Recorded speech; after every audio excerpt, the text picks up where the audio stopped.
بسم اللہ الرحمن الرحیم۔ میرے دوستو، بعض خلاف عادت باتیں اللہ پاک اپنے رسول اور نبیوں کے ہاتھ سے ظاہر کرا دیتا ہے، جن کے کرنے سے دنیا کے لوگ عاجز ہوتے ہیں، تاکہ لوگ ان باتوں کو دیکھ کر اسی نبی کی نبوت کو سمجھ لیں۔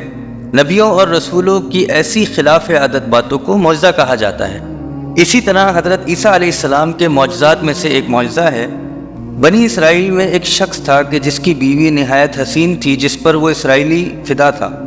چنانچہ جب اس عورت کا انتقال ہو گیا تو اس اسرائیلی کو بڑا دکھ ہوا اور ایک مدت تک وہ اس عورت کی قبر پر بیٹھا روتا رہا۔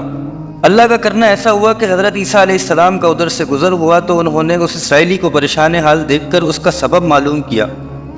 جب اسرائیلی نے اپنا واقعہ بیان کیا تو حضرت عیسیٰ علیہ السلام نے دریافت فرمایا، کیا تو چاہتا ہے کہ میں اس کو تیرے لیے زندہ کر دوں؟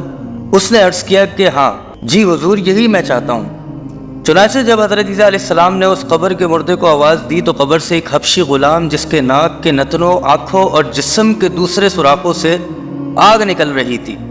حضرت عیسیٰ علیہ السلام کو دیکھتے ہی غلام نے کلمہ پڑھا کہ لا الہ الا اللہ عیسیٰ روح اللہ۔ اسرائیلی نے یہ دیکھ کر عرض کیا، حضور مجھ سے غلطی ہو گئی، میری بیوی کی قبر تو دوسری ہے۔ یہ سن کر حضرت عیسیٰ علیہ السلام نے حبشی کو حکم دیا کہ تم اپنی قبر میں واپسی ہو جاؤ۔ چنانچہ وہ مردہ ہو کر گر گیا اور اس کی قبر کو مٹی سے چھپا دیا گیا۔ پھر حضرت عیسیٰ علیہ السلام نے اس دوسری قبر کی جانب توجہ فرمائی اور حکم دیا کہ اے صاحب قبر، اللہ کے حکم سے زندہ ہو جا۔ چنانچہ قبر پھٹی اور اس سے ایک عورت سر سے گرد جھاڑتی ہوئی باہر آ گئی، جس کو دیکھ کر اسرائیلی بولا کہ یا روح اللہ، میری بیوی یہی ہے۔ حضرت عیسیٰ علیہ السلام کے حکم سے وہ اسرائیلی اپنی بیوی کو ہمراہ لے کر واپس ہونے لگا، مگر عرصے سے جاگا ہوا تھا، اس لیے اس پر نیند کا غلبہ ہو گیا اور اس نے بیوی سے کہا کہ تیری قبر پر مسلسل رونے اور جاگنے نے مجھے ہلاک کر دیا ہے، اس لیے میں چاہتا ہوں کہ کچھ دیر آرام کر لوں۔ بیوی کہنے لگی کہ ہاں آپ آرام کر لیجئے۔ چنانچہ وہ اسرائیلی بیوی کے زانوں پر سر رکھ کر سو گیا۔ اتنے میں ایک گھوڑے پر سوار ایک شہزادے کا ادھر سے گزر ہوا، جو اپنے زمانے کا یکتا حسین تھا، جس کو دیکھ کر شہزادی فدا ہو گئی اور اس کا دل قابو میں نہ رہا۔ اس نے شوہر کا سر زانوں سے نیچے رکھا اور فرط محبت و غلبہ عشق سے مجبور ہو کر، یعنی وہ اس کی محبت میں اور اس کے عشق میں گرفتار ہو کر مجبور ہو کر شہزادے کے سامنے جا کھڑی ہوئی۔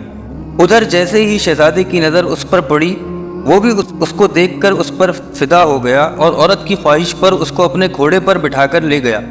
چنانچہ اس کے شوہر نے بیدار ہو کر جب اپنی بیوی کو نہ پایا تو نہایت پریشان ہوا اور اس کے ملنے کی تدبیر سوچنے لگا۔ سوچتے سوچتے آخر اس کے نشان قدم پر چل کر اپنی بیوی کو تلاش کر لیا، جو شہزادے کے پاس پہنچ چکی تھی۔ اس کو دیکھ کر اسرائیلی نے شہزادے سے عرض کیا کہ یہ میری بیوی ہے، آپ اس کو چھوڑ دیجئے۔ ابھی شہزادہ کچھ کہنے بھی نہ پایا تھا کہ اس عورت نے کہا، میں تیری بیوی نہیں بلکہ شہزادے کی لونڈی ہوں۔ یہ سن کر شہزادہ اسرائیلی سے کہنے لگا، کیا مجھ سے میری لونڈی کو لینا چاہتا ہے؟ اس نے کہا، خدا کی قسم یہ میری بیوی ہے، جس کو میرے سردار حضرت عیسیٰ علیہ السلام نے مرنے کے بعد میرے لیے زندہ کیا ہے۔ ابھی یہ گفتگو ہو ہی رہی تھی کہ حضرت عیسیٰ علیہ السلام بھی وہاں تشریف لے آئے، جن کو دیکھ کر اسرائیلی کہنے لگا، یا روح اللہ، کیا یہ میری وہ بیوی نہیں جس کو آپ نے میرے لیے زندہ کیا ہے؟ حضرت عیسیٰ علیہ السلام نے فرمایا کہ ہاں یہ وہی ہے۔ یہ سن کر عورت کہنے لگی کہ یا روح اللہ، یہ شخص جھوٹا ہے، میں تو اس شہزادے کی لونڈی ہوں۔ حضرت عیسیٰ علیہ السلام نے فرمایا، کیا تو وہ عورت نہیں جس کو میں نے اللہ تعالیٰ کے حکم سے زندہ کیا ہے؟ عورت نے کہا، یا روح اللہ، باخدا میں وہ نہیں۔ اس کے بعد حضرت عیسیٰ علیہ السلام نے فرمایا، جو جان خدا کے حکم سے میں نے تجھے دی ہے اس کو واپس کر دے۔ یہ سنتے ہی وہ عورت پھر مردہ ہو کر گر پڑی اور حضرت عیسیٰ علیہ السلام فرمانے لگے کہ جو شخص ایسے آدمی کو دیکھنا چاہے جو کافر مرا تھا اور زندہ ہو کر ایمان لایا، تو وہ اس حبشی غلام کو دیکھ لے جو پھر ایمان کی حالت میں مرا ہے، اور جو کوئی شخص ایسے کو دیکھنا چاہتا ہے جو مومن مرا تھا، پھر اللہ نے اس کو زندہ کیا اور وہ کافر ہو کر حالت کفر میں مر گیا، تو وہ اس عورت کو دیکھ لے۔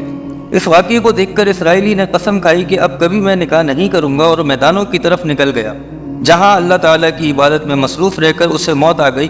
اللہ تعالیٰ اس پر رحم فرمائے۔ تو میرے دوستو، حاصل اس بات کا یہ ہے کہ نبی اور رسول کی اقرار و انکار کا نتیجہ اس حکایت سے ظاہر ہوتا ہے، اور سبق ملتا ہے کہ کامیابی اپنے نبی صلی اللہ علیہ وسلم کی اطاعت و محبت سے ہی مل سکتی ہے۔ چنانچہ ہمیں بھی یہی چاہیے کہ ہر حال میں اپنے نبی صلی اللہ علیہ وسلم کی اطاعت کو سامنے رکھیں، چاہے دل مانے یا نہ مانے، لیکن نبی کریم صلی اللہ علیہ وسلم کے طریقوں کو لازمی اپنایا جائے۔ اللہ تعالیٰ اس واقعے سے سبق حاصل کر کے عمل کرنے کی توفیق عطا فرمائے، آمین۔